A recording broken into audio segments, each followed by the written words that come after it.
Gym, হা, খ, দাল, জাল, র, জা, সিন, শিন, صاد ضاد ط ظ عين غين فا قاف كاف لام ميم نون واو ها همزة إيا إيا.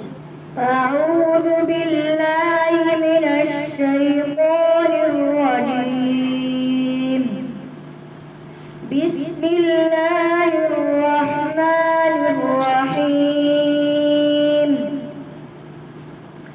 الحمد لله رب العالمين. الرحمن الرحيم. مالك يوم الدين. إياك نعبد وإياك نستعين. اهدنا الصراط المستقيم. صراط الذين أنعمت عليهم غير المغضوب عليهم ولا الضالين. آمين.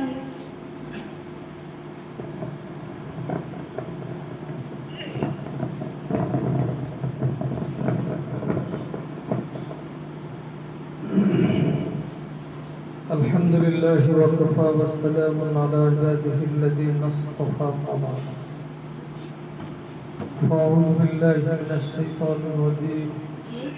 بسم الله الرحمن الرحيم. وننزل من القرآن ما هو شفاء ورحمة للمؤمنين. وقال النبي صلى الله تعالى عليه وسلم: من يريد الله به خيرا يوفقه. وقال عليه الصلاة والسلام: خيركم من تعلم القرآن وعلمه. الحمد لله. আল্লাহ পাক যাদেরকে ভালোবাসেন তাদেরকে ভালো কাজের তৌফিক দেন। আল্লাহ পাক দুনিয়ার অর্থ সম্পদ যাদেরকে ভালোবাসেন তাদেরকেও দান করে, যাদেরকে ভালোবাসে না তাদেরকেও দান করে। টাকা পয়সা অর্থ সম্পদ যাদেরকে ভালোবাসেন তাদেরকেও দান করে, যাদেরকে ভালোবাসে না তাদেরকে। কারণ কি আল্লাহ পাক ভালোবাসেন? কাফের ছিল, তাকে অর্থ সম্পদ আল্লাহ পাক দিয়েছেন। আল্লাহ পাক দুনিয়ার ক্ষমতা, দুনিয়ার পদমর্যাদা, দুনিয়াবি পদবি, দুনিয়ার রাজত্ব আল্লাহ পাক যাকে ভালোবাসে তাকেও দিতে পারে, যাকে ভালোবাসে না তাকেও দেয়। ফেরাউন, নমরুদ এদেরকে কি আল্লাহ পাক ভালোবাসতেন? কিন্তু দুনিয়ার ক্ষমতা আল্লাহ পাক। সুলাইমান আলাইহিস সালাম, সেকান্দর বাদশাহ, তাদেরকে আল্লাহ পাক ভালোবেসেছেন, দুনিয়ার ক্ষমতা দিয়েছেন।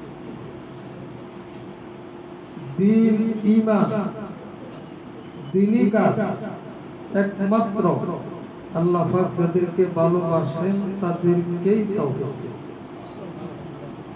ঈমান আল্লাহ পাক সবাইকে দান করছেন, যাদেরকে ভালোবাসেন তাদেরকে দান করছেন। নামাজ পড়ার তৌফিক আল্লাহ পাক সবাইকে দান করে, যাদেরকে ভালোবাসে তাদেরকে দান করে। ভালো কাজ করার তৌফিক আল্লাহ পাক যাদেরকে ভালোবাসেন তাদেরকেই দান করেন। এজন্য আল্লাহ নবী বলেন: মান ইউরিদিল্লাহু বিহি খাইরান ইউওয়াফিকহু। যার সাথে আল্লাহ পাক কোনো কল্যাণ, কোনো ভালাই, কোনো মঙ্গল কামনা করে তাকেই ভালো কাজের তৌফিক।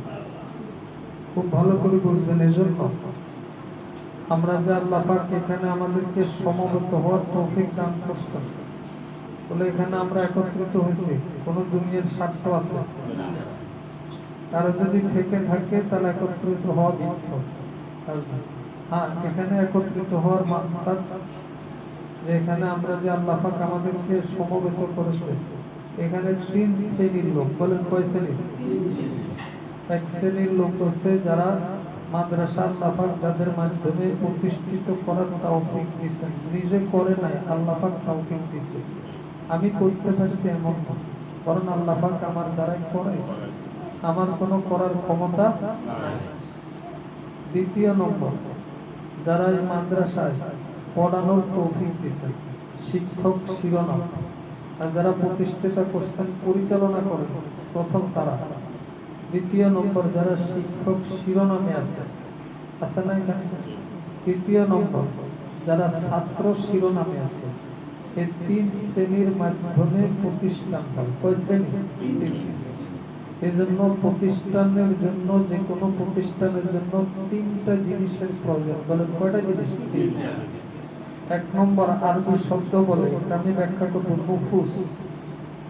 দ্বিতীয় নম্বর ফুলুস, তৃতীয় নম্বর ফুলুস। নুফুসের অর্থ নফসুন, আরবি শব্দ আত্মা। বলে তিন শ্রেণীর লোক, এদের সর্বাত্মক ত্যাগ লাগবে যে কোনো প্রতিষ্ঠান গড়ার জন্য। কয় শ্রেণীর লোকের ত্যাগ? তিন শ্রেণী। এক নম্বর, যারা প্রতিষ্ঠান মানে কি করবেন? প্রতিষ্ঠিত করবেন, যারা সহযোগিতা করবেন অর্থ দিয়ে, বুদ্ধি দিয়ে, কর্ম দিয়ে, বিবেক দিয়ে, যে কোনো সৎ পরামর্শ দিয়ে। দ্বিতীয় নম্বর, যারা পড়াইবেন, যারা কি প্রতিষ্ঠান অর্থ দিয়ে, বুদ্ধি দিয়ে, সেই সৎ পরামর্শ দিয়ে। পাঁচতলা আছে কিন্তু উস্তাদ নাই, ছাত্র নেই, হবে মাদ্রাসা, এই জন্য লাগবে। দুই নম্বর লাগবে উস্তাদ, দুই নম্বর লাগবে কি? উস্তাদ। তিন শ্রেণী।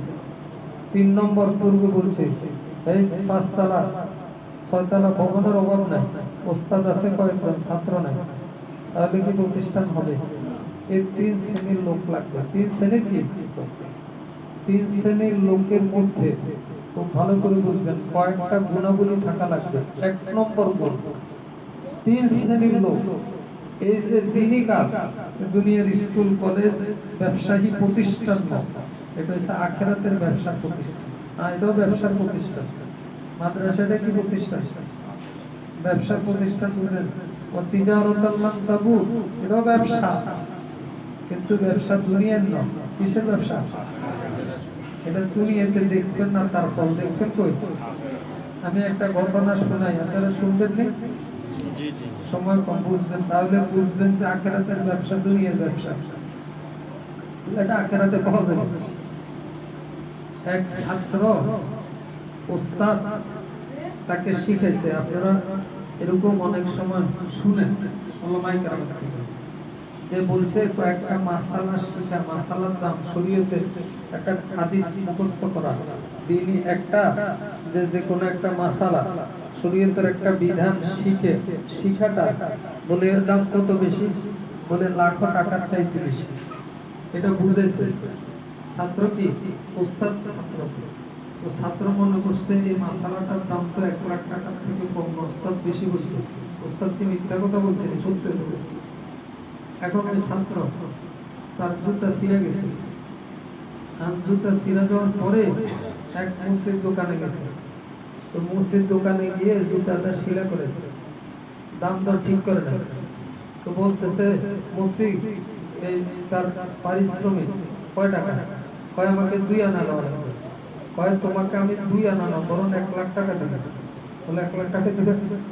বলে আমার হুজুর বলছে যে একটা মাসালা যদি শিখাই দেবে, এর দাম 1 লাখ টাকার থেকে বেশি, এজন্য তোমাকে আমি একটা মাসালা শিখে দিতেছি 2 আনার বিনিময়, 1 লাখ টাকা দাম। হুজুর বলছে, মুসি কবে আমার ওই মাসালা শিখার দরকার নাই, তুমি আমার 2 আনাই দেবে। ছাত্র বলছে বিপদে, হুজুর কি মিথ্যা কথা বলছে? যে বলছে একটা মাসালার দাম 1 লাখ টাকার থেকে বেশি, এখন তো 2 আনা দিয়েও কেউ ক্রয় করে না। বুঝলেন? 2 আনা দিয়ে মুসির কাছে বিক্রি হয় না, আর 1 লাখ টাকা তার দিলে সে তো ছাত্র মানুষ, ওস্তাদ যা বলছে তার দিলে দৃঢ় বিশ্বাস, ওস্তাদ মিথ্যা কথা। এখন সে কোন রকম মুসি তো জুতাই দিবে না, 2 আনা না দিবে, পরে 2 আনা দিয়ে দিয়ে আসছে। পরে ওস্তাদের কাছে আসছে, বলছে হুজুর আপনি যে কথাটা বললেন একটা মাসালার দাম শরীয়তে 1 লাখ টাকার চাইতে বেশি, তো আমি তো আজকে 2 আনা দিয়ে একটা মসজিদ কিনতে রাজি হলাম। আচ্ছা, ওস্তাদ তাকে কোনো উত্তর দেয় নাই, বোঝানোর চেষ্টা করে না। ওস্তাদ বলছে ঠিক আছে। তার কাছে একটা এভাবে ঘটনা লেগেছে, একটা হীরা ছিল, হীরার দাম স্বর্ণর চাইতে বেশি দাম, বেশি তো যে কোনো ভাবে একটা হীরা ছিল। বলে তুমি এই হীরাটা নিয়ে প্রথম মাছ বাজারে যাবা। কোথায়? মাছ বাজার। এটার দাম জিজ্ঞেস করবা, বিক্রি করবা না। যারা এই হীরা চিনে না কিছু ওখানে গেছে, যাওয়ার পরে তাদেরকে জিজ্ঞেস করছে এটা কিনবেন, এটা একটা পাথরের মতো, স্বর্ণের মতো বোঝা যায়, কিন্তু না চিনলে তো কয়টা কিনবো কিন্তু পাথর নিয়ে আমি করবো ফিরে দিলেও নিব না, কত সে যে এটা হীরা সে বুঝে বলে কয়েকজনের কাছে জিজ্ঞেস করছে কেউ কিনতে, আচ্ছা চলে এসছে। বলে এটা নিয়ে এখন যাবা তুমি ওই যে হীরার বাজার যেখানে স্বর্ণকার আছে এই দোকানে যাবা। হ্যাঁ, স্বর্ণকার দোকানে গেছে, যাওয়ার পর প্রথম এক দোকানে গেছে, বলে এটা তো কিনার মতো, আমার দোকানে যে স্বর্ণ আছে সবগুলি দিয়ে এটা কিনার মতো কি দাম আমার কাছে কি। আরেক দোকানে গেছে, ওই শুধু আমার দোকান না বরং এটা তো দামি, এখানে যে কয়টা দোকান তুমি দেখতেছো সব কয়টা স্বর্ণ বিক্রি করি এটা দাম। এখন চলে এসছে, চলে আসার পরে কয় দেখো শোনো, তুমি যে 1 লাখ টাকা দাম, যে এর মূল্যায়ন বুঝে এর নিকটে গেলে এর দাম 1 লাখের থেকে বেশি, যে চিনে আর যে চিনে না সে 2 আনা দিয়ে কিনবে না। এই জন্য তুমি মসজিদ কাছে মাসালার দাম করতে গেছো, মসজিদ আর মাসালার দাম বুঝে না। এই জন্য শরীয়তের ইলমের দাম কত বেশি, কত বেশি এটা দুনিয়ার মানুষ দুনিয়ার মেধা দিয়ে বিবেক দিয়ে বুদ্ধি দিয়ে বুঝবে না। আহকামুল হাকিমি রব্বুল আলামিন বলছে, আল্লাহর নবী বলছে 100 সত্য, খায়রুকুম মান তাআল্লামাল কুরআন ওয়া আল্লামা। এর দাম এই দুনিয়ার বাজারে পাওয়া যাবে না, মাছ বাজারে পাওয়া যাবে না, শাক বাজারে পাওয়া যাবে না, এর দাম পাওয়া যাবে আন্তর্জাতিক হাসরের মাঠে আল্লাহ পাকের আদালতে পাবে। এই যে বলতেছি, এই যে মাছ বলতেছি 3 শ্রেণীর যে লোক, এই 3 শ্রেণীর লোকের মধ্যে 1 নম্বর থাকা লাগবে কি বলেন? ওদের খুলুস ইখলাস, যে আমি কাজটা করতেছি কিসের জন্য? ভাই প্রত্যেকে অনেক সময় শুনেন ইখলাস কি জিনিস আমি তাও বুঝি না, আমি তো মনে করি আল্লাহর জন্য করি, কিন্তু আমাকে যদি একটা পদ না দেয় তো আমি মাদ্রাসার কাছেও আসি না। আমার আগে ছিল সদস্য ছিল, সেক্রেটারি ছিল, সভাপতি ছিল, চেয়ারম্যান ছিল, আবার দাবি করে আমি মসজিদের খাদেম। আমি জিজ্ঞেস করি যে আপনাদের মসজিদের খাদেম কয়দিন ঝাড়ু দিচ্ছেন? আমি সভাপতি, ঝাড়ু দিতে। আরে ভাই আমি মসজিদের খাদেম, সভাপতি খাদেম বলে শুধু মসজিদের খাদেম নয়, সারা দুনিয়ার খাদেম ছিল। ইসলামের খলিফা হযরত সাইয়েদনা ওমর রাদিয়াল্লাহু তাআলা আনহু, তারা কিয়ামত পর্যন্ত বিশ্ববাসীর জন্য কিয়ামত পর্যন্ত মডেল ছিলেন, যে তিনি স্বয়ং মসজিদের নববীতে নিজ হাতে ঝাড়ু দিয়েছেন। অথচ তিনি অর্ধ পৃথিবীর চাইতে বেশি রাজত্বের কি ছিলেন?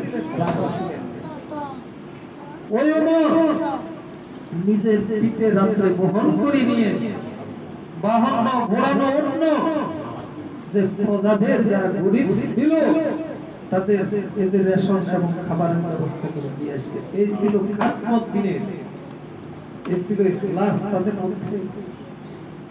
এই জন্য বলতেছি একমাত্র প্রত্যেকটা কাজ করবো কার জন্য? মনে রাখবেন, যদি ইখলাস না থাকে, যদি লোকের সন্তুষ্টি থাকে, পদের সন্তুষ্টি থাকে, এই সমস্ত নিয়ত থাকে, আল্লাহর কসম এর ভিতরে কোনোদিন বরকত থাকবে না। বলে তার আরেকটা উপমা শুনেন, আপনারা সবাই শুনছেন হাসান বিন আলী, হযরত আলী বিন হুসাইন, যাকে জয়নুল আবদিন বলা হয়। কি বলা হয়? জয়নুল আবদিন।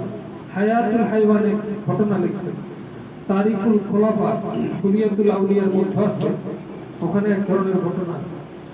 বলে উনি এত দানশীল ছিলেন, দানবীর ছিলেন, বুঝেন? বলে এত দানবীর ছিলেন, ওনার জীবন দশায় উনি এক কিতাবে লিখছেন উনি রাত্রের অন্ধকারে গিয়ে 300 পরিবারকে মদিনায় তাদের খাবারের প্রতি মাসে 300 পরিবারের খাবারের ব্যবস্থা করে দিয়ে আসতেন। এত গোপনে রেখে আসতেন কে হয় জানতে। ওনার ইন্তেকালের পরে ওনার কোমর আছে না মাজা, শুনেন বলে মাজার মধ্যে দাগ, গোসলের সময় যে ওনার পিএস ছিল, আমরা পিএস গুলি খাদেন, বলে তাকে জিজ্ঞাসা করছে এই দাগ কিসের? উনি দাগ ছিল উনি রাত্রের অন্ধকারে নিজের এই পেটে বহন করে মানুষের, এই যে গরিব মানুষের সেবার জন্য তাদের খাবারের ব্যবস্থা, কিন্তু আমাকে প্রকাশ করতে নিষেধ, মৃত্যুর পর বলে মানুষও জানতো না কে দিছে। ওনার ইন্তেকালের পরে 300 পরিবার, আরেক কিতাবে লেখছে 100 পরিবার, বলে তাদের নিকটে যখন আর খাবার পৌঁছে না তখন বুঝছে খাবার আল্লাহ মাফ করো। এখন আমি 2 আনা দিই 5টা ফটো উঠাই সব আমরা চাই, এই যে ছবি উঠাই ভিডিও করি দে আপনার ওই যে 10 টাকা কথার কথা 1000 টাকা 1 লাখ টাকা কোটি মনে হয়, মানে এটা যে ভাইরাল করবে বাবা অমুক এই দিছে সেই দিছে দিয়ে, এই কোনো ইখলাস আল্লাহ দুনিয়াতে ভাইরাল হয়, আসমানে হবে ভাইরাল, পরে ইখলাস তো বলবে আমার দুনিয়াতে ভাইরাল আর দুনিয়াতে কিসের প্রয়োজন নাই, ওই যে কি করে ভিডিও নি করে এগুলির প্রয়োজন নাই, কোথায় ভাইরাল হওয়ার দরকার। تخفون على أهل الأرض وتسرون على أهل السماء। ইখলাস কাকে বলে এর একটা সংজ্ঞা বলে, আপনারা বুঝতেছেন না আমার কথা, এগুলি বলে ইখলাস বলে আরবদের একটা দেখছি আমি লেখছেন, শুনেন ভালো করে। আল্লাহর সন্তুষ্টির জন্য যে করব তার নিদর্শন কি, তার আলামত বলে আল্লাহর সন্তুষ্টির জন্য যে করে।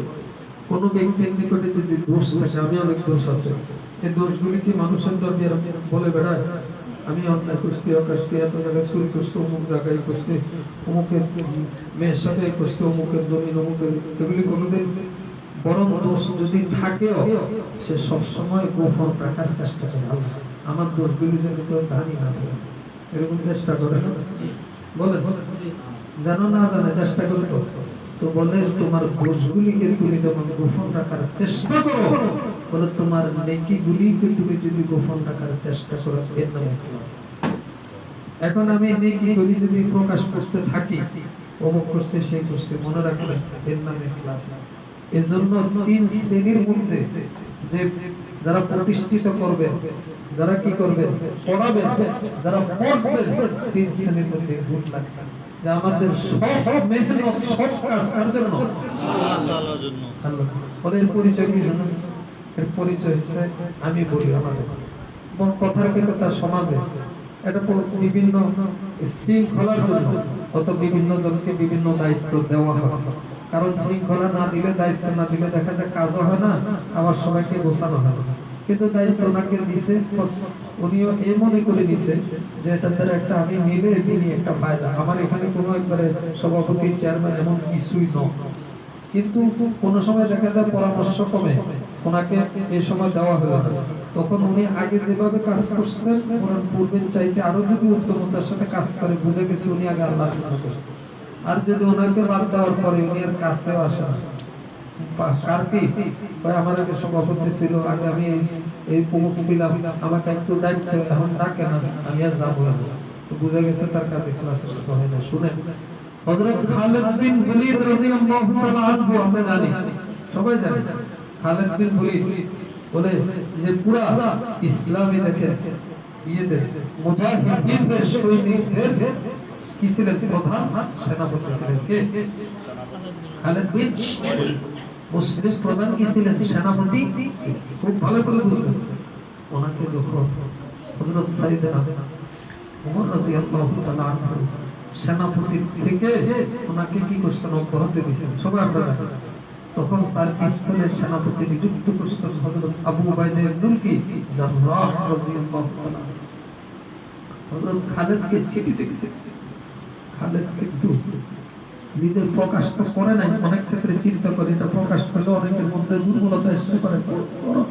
ইয়ার মুখের যুদ্ধের মধ্যে যুদ্ধ তো চালিয়ে যাইতেছে এবং উনি আগে নিজের সেনাপতি থাকা অবস্থায় যে কাজ করতেন বরং পূর্বের চাইতে বিন্দু পরিমাণ কমে নাই, বরং আরো ওনার কাজের পরিধির মাত্রা ওনাকে লোকজনের অভাব নেই। কিছু আমাদের সমাজে তাল দেওয়ার লোক আছে, দুই একজন বলতেছে আপনি আগে সেনাপতি ছিলেন, এখন আপনাকে বরখাস্ত করছে, আপনাদের পূর্বের মতো কাজ বরং আরো উদ্যমতার সাথে করতেছেন। বলে শোনো, আমি আগে ওমরের জন্য কাজ করি না, সে আমার উপর খুশি হবে, আমাকে সেনাপতি বানাবে, আমি আগেও কাজ করছি আল্লাহর জন্য, এখন তো ওই আল্লাহ আছে। আমি আগে সেনাপতি থাকা অবস্থায় যে আল্লাহ ছিল সে আল্লাহ এখনো আছে না, না পরিবর্তন হয়েছে? আমি যখন ওই আল্লাহর জন্য করি, আল্লাহর মধ্যে যখন পরিবর্তন হয়, আমার কাজের মধ্যে পরিবর্তন কেন হবে? আমার কাজে কি? এই জন্য আমরা যারা পড়াবো, যারা পড়বো, যারা মেহনত করে ক্লাস, 2 নম্বর লাগবে ইখলাস যদি থাকে, 2 নম্বর আমানত লাগবে। কি লাগবে বলে? আমানত। আমানত এই যে প্রতিষ্ঠান আল্লাহ পাক করার তৌফিক দিয়েছে, প্রত্যেকের দায়িত্বের ক্ষেত্রে আমানত এবং প্রত্যেকের দায়িত্বের ক্ষেত্রে যত্নবান হবে। আমি বলি যার যে দায়িত্ব, যারা পড়াইতেছে, যাদের দায়িত্ব শুধু পড়ানো, উস্তাদ, দেখা যায় অর্থের সাথে এদের কোনো সম্পর্ক তেমন নাই, এদের কাছে হিসাব নিকাশ নাই, এদেরকে প্রতিষ্ঠান নিয়োগ দিয়েছে, আপনাদের দায়িত্ব শুধু বাচ্চাদের পিছনে মেহনত করা। বলে কি মেহনত করবে?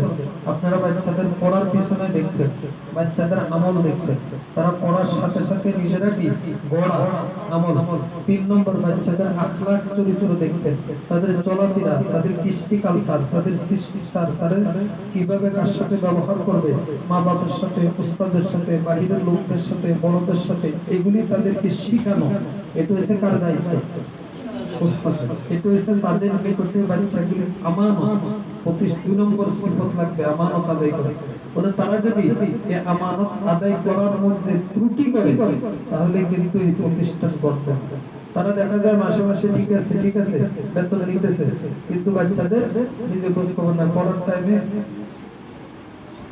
এক শয়তান বাইরে শুনেন, এই যে বাচ্চা পড়তেছে আর এই মোবাইল নিয়ে ঘুরতেছে, বলে বাচ্চা পড়ার হাঁকাতে হয়েছে, বাচ্চারা ঘুম পড়ে দিবে সারাই, এই যে মোবাইল নিয়ে ঘুরতেছে, দেখা যায় ঘুমানোর দরকার 10টা, এখন ঘুরতে তার ঘুম হয় নাই। আর ঘুম যখন হয় নাই কি অসুবিধা শুনেন? স্বাভাবিক, রাতে যখন ঘুম, এটা মানুষের শরীরের একটা চাহিদা। আল্লাহ পাক কোরআনে বলেন, ওয়া জাআলনান নাওমা সুবাতা, আমি ঘুমকে তোদের ক্লান্তি দূর করার মাধ্যমে নিযুক্ত করছি। না ঘুমাইলে ক্লান্তি হয়, ঘুমাইলে কিন্তু কি ক্লান্তি হয়। সে রাত্রে এগুলি করি, পরে সকালবেলা যখন খোলামেলা পড়াশোনা, এখন বেচারা ঘুমের তারায়, এদিক দিয়ে ছাত্ররা পড়াশোনা আর হুজুর খালি ঘুমায়, ওই যে রাত্রে বলে ঘুমায়।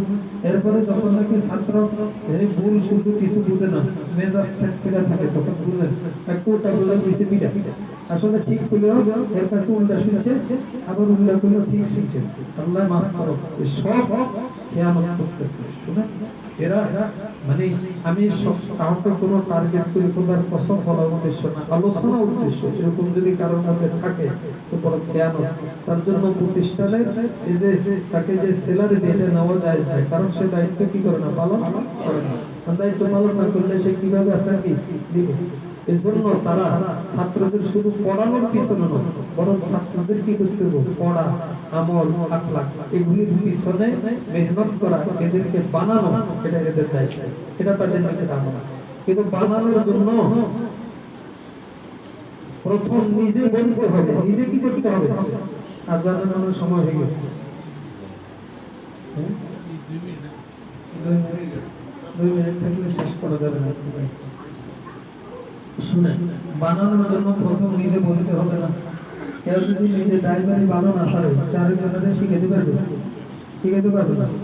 বুঝেন কথা? হুদাতুল কওমি কাদ্দাল্লু ইযা ওয়াকাদ বানাত খাসারাতুহুম ফাবাউদ বিনাবিদ দুনিয়া ফামা রবিহাত তিজারাতুহুম ইযা কানাত তুলি মুরাদু লিল কওমিন ইযা কানাল মুরাদু লিল কওমিন সায়াহদিহিম তরিকাল হালিকিনা।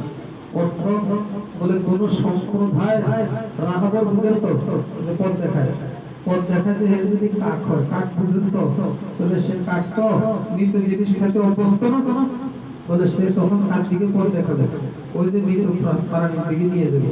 বলে নিজে যদি না শিখে, আদর্শ উস্তাদ যদি না হয়, আদর্শ ছাত্র থেকে কোনো সময় তার থেকে করতে হবে। এজন্য ছাত্রকে আদর্শবান বানানোর জন্য উস্তাদ নিজেও কি করতে হবে, আদর্শবান। ছাত্রকে আমি আমল করতে বললাম, আমি নিজে আমল করলাম না। ছাত্র তো বেতের বয়ে আমল করে, কিন্তু আমি নিজে নিজে আমলই না হতে হবে। 3 নম্বর ভাইয়ের আমার, এজন্য উস্তাদের আমানত, যারা প্রতিষ্ঠিততা, যাদেরকে আল্লাহ পাক আলীর সহযোগিতা খুব ভালো করে দিলেন, তার যে দায়িত্ব, তাদের জিম্মাদারি হয়েছে, তাদের যে দায়িত্ব এটাই করা। তারা অন্যটার মধ্যে যদি নাক গলায়, তাহলে প্রতিষ্ঠানের ক্ষতি হবে, কথা বুঝেন। তাদের দায়িত্ব তাদের দায়িত্ব মান দিয়ে, অর্থ দিয়ে, মানে যে কোনো ভাবে এটা সহযোগিতা করা। আর সে যদি আরেকজন হুজুর এই যে সূরা ফাতিহা পড়া না বলে, এই যে আপনি কি পড়ান হয় না, এরপরে দেখা যায় ও যে এগুলির মধ্যে ওস্তাদের পড়ার মধ্যে, নিগরানির মধ্যে এগুলি করবে যিনি জিম্মাদার, তিনি যে বুঝে, যে বিশেষজ্ঞ, সে তার গুণ করবে। আমি বিশেষজ্ঞ নয়, কিন্তু আমি একজন এখানে কি পরিচালনার আছি, আমি যদি এর মধ্যে ভুল ধরতে যাই, এটা আমার জন্য বোকামি। আপনি বুঝান দিনেরটা, এটা বুঝেন আমাদের শাস্ত্র, কিন্তু দুনিয়াটা বুঝে, আমি বুঝাই। একজন ব্যক্তি চোখের ডাক্তার, ডাক্তার ঠিক, কিন্তু চক্ষু বিশেষজ্ঞ, বুঝেন। আরেকজন হচ্ছে কি বিশেষজ্ঞ, মেডিসিন বিশেষজ্ঞ, চক্ষু। এখন যে মেডিসিন বিশেষজ্ঞ সেও ডাক্তার, আরেকজন হচ্ছে কি চক্ষু বিশেষজ্ঞ, সে ডাক্তার। এন্ড মেডিসিন বিশেষজ্ঞ যায় যদি চক্ষু বিশেষজ্ঞ ভুল করে, আপনি প্রেসক্রিপশনটা ঠিক হয় না, তবে সাধারণ মানুষের সবাই কি করবো, সবাই তাকে ধিক্কার দিবে না, আরে ভাই আমরা ডাক্তার, কিন্তু এই বিষয়টা আপনি কিছু বুঝেন না, এখানে নাক কান গলার আপনার কোনো অধিকার। আর আমি হচ্ছে হুজুর, একজন মুফতি সাহেব, আর আমি যদি একজন ইঞ্জিনিয়ার বিল্ডিং বানাই, এই করতেছে আপনি এই যে রডটা ইঞ্জিন দিচ্ছেন, এটা ঠিক হয় না, এই পিলারটাই মাপে দিচ্ছেন, ঠিক হয় না, আমার মানুষ বোকা বলবে, আপনি হুজুর মানুষ, এটা কি বুঝেন আপনার কাছে, এটা আপনি পিলারের মাপে নিয়ে। এখন ইঞ্জিনিয়ার এসে যদি আমি হুজুরের মধ্যে বলতে, এই হুজুর আপনার এই পড়া হয় না, এই মাসলাটা ঠিক হইতেছে না, আপনি হাদিস অনুযায়ী চলেন না, এটা বোকামি হবে না তার জন্য। কিন্তু আমাদের সমাজে এরকম অনেক ইঞ্জিনিয়ার, এই যে পণ্ডিত অনেকগুলি আছে, যে সারাক্ষণ এদের বুঝে দিতে চায়, নিজের মনে করে বাংলা পড়ি আমি অনেক পণ্ডিত হয়ে গেছি, এমন। এই জন্য আমাদের যাদের কাজ, ভাই আমরা যেটা বুঝি না, যিনি জিম্মাদার আছে উনি উস্তাদ পরিচালনা করেন। এর মধ্যে যদি আমি নাক কান গলাতে যাই, তাহলে আমার জন্য কোনো প্রতিষ্ঠানের জন্য ক্ষতির জিনিস। আমাদের দৃষ্টিতে কোনো কিছু যদি ধরা পড়ে, দেখতেছি এটা মনে ঠিক, তো আমি যারা না বলি, যিনি জিম্মাদার আছে তার সাথে আলোচনা করব। হতে পারে আমার দেখাটা ভুল হতে পারে, ঠিক হইতে পারে। ভুল যদি হয় তাহলে জিম্মাদার তাকে বলার দায়িত্ব। আমি যদি নিজে বলতে যাই, তাহলে সেখানে অনধিকার চর্চা, এটা আমার দায়িত্ব, এবং সেখানে প্রতিষ্ঠান টিকি রাখা সম্ভব নয়। অনেক প্রতিষ্ঠান আলহামদুলিল্লাহ, আল্লাহ পাক আপনাদেরকে আমাদের প্রতিষ্ঠানকে আসলে কবুল করছে, এজন্য আপনাদের মহব্বত আছে বিদায় সবাই আসছে। এই কাজগুলি যার যে জিম্মাদারি, এটা প্রত্যেকে করার জন্য চেষ্টা করব। আল্লাহ পাক সবাইকে যেন তৌফিক দান করেন। আলহামদুলিল্লাহ রাব্বিল আলামিন, ওয়াসসালাতু ওয়াসসালামু আলা সাইয়্যিদিল মুরসালিন ওয়া আলা আলিহি ওয়া আসহাবিহি আজমাইন। ربنا ظلمنا أنفسنا وإن لم تغفر لنا وترحمنا لنكونن من الخاسرين. ربنا فاغفر لنا ذنوبنا وكفر عنا سيئاتنا وتوفنا مع الأبرار. রব্বুল আলামিন, তুমি আমাদেরকে ক্ষমা করো মাওলা, আমাদেরকে তুমি কবুল করো মাওলা। ইয়া আল্লাহ, পুরো এলাকাবাসীকে তুমি কবুল করো, এই প্রতিষ্ঠানকে তুমি কবুল করো। এলাকার ভিতরে যত মৃত ব্যক্তি আছে সবাইকে তুমি ক্ষমা করো আল্লাহ। তাদের আল্লাহ পাক পরওয়ারদিগার কবরবাসীকে আল্লাহ তুমি কবরের শান্তির ফয়সালা করে দাও মাওলা। এই প্রতিষ্ঠানের উসিলায় পুরো এলাকার ভিতরে রহমত তুমি ছড়িয়ে দাও মাওলা। এই প্রতিষ্ঠানের মাওলা প্রতিষ্ঠাতা, পরিচালক, পরিচালনা কমিটি যারা আছে, ছাত্র, উস্তাদ, যারা প্রতিষ্ঠানকে যে কোনোভাবে ভালোবাসে, মহব্বত করে, সহযোগিতা করে, সবাইকে তুমি মাওলা ক্ষমা করো, তোমার নেককার বান্দাদের উসিলা বানাও মাওলা। এই উসিলায় প্রত্যেককে তুমি নাজাতের জরিয়া বন্দোবস্ত করে দেবো। সাল্লাল্লাহু তাআলা